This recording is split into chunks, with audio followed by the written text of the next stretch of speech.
బాల్కనీలో ఏదో పని ఉందని బయటకు వస్తే ఈ బుట్టలు అమ్మే ఆవిడైతే బుట్టలు పట్టుకొని వచ్చింది. ఇంకా ఒక్కసారిగా చూడగానే కలర్ఫుల్ కనిపించి ఒక నిమిషం కూడా ఆలోచించకుండా కిందకి వెళ్ళి అయితే బుట్టలు అయితే బేరమాడేసాను అనమాట. ఇంకా ఈ చిన్న బుట్టలు ఉన్నాయి కదా, ఈ చిన్న బుట్టలు అయితే కింద మట్టు లేనిది అయితే 100 రూపాయలు చెప్పింది, మట్టు ఉన్నది అయితే 120 రూపాయలు చెప్పింది. అలాగే పెద్ద బుట్ట అయితే 200 రూపాయలు చెప్పింది. యాక్చువల్గా అయితే నేను చిన్న బుట్టలు కొందామని వెళ్ళాను, ఇంకా పెద్ద బుట్టలు బాగున్నాయి అనేసి బుట్ట ఇంకా రేట్ ఏమి తగ్గించమని అడిగితే 700 రూపాయలకి ఫైనల్ గా అయితే చెప్పింది. ఇంకా నేను అడగచ్చా అని అడిగితే అడగమ్మా అంటే నేనేంచి 300 రూపీస్కి అయితే అడిగాను.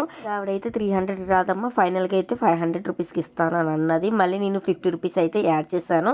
ఇంకా అప్పుడు కూడా ఆవిడ ఆలోచించింది. ఇంకా మళ్ళీ ఇంకో 50 రూపీస్ యాడ్ చేయగానే ఆవిడైతే ఫైనల్గా నాకు ఈ బుట్టను అయితే 400 రూపీస్కి అయితే ఇచ్చింది. అది వెదురు కర్రలతో చేసిన బుట్టే అయినా సరే కొంచెం లుక్ అది బాగుంది కదా, కర్రలకైతే పెద్దగా అమౌంట్ అవ్వదు కదా, కానీ వాళ్ళు చేసే కష్టానికి అయితే డబ్బులు అయితే ఇవ్వచ్చు. ఇంకా చిన్న బుట్టలు అయితే వైర్ తోటి అయితే చుట్టారు. వీడియో నచ్చితే లైక్ చేయండి, షేర్ చేయండి, సబ్స్క్రైబ్ చేసుకోండి. బాయ్.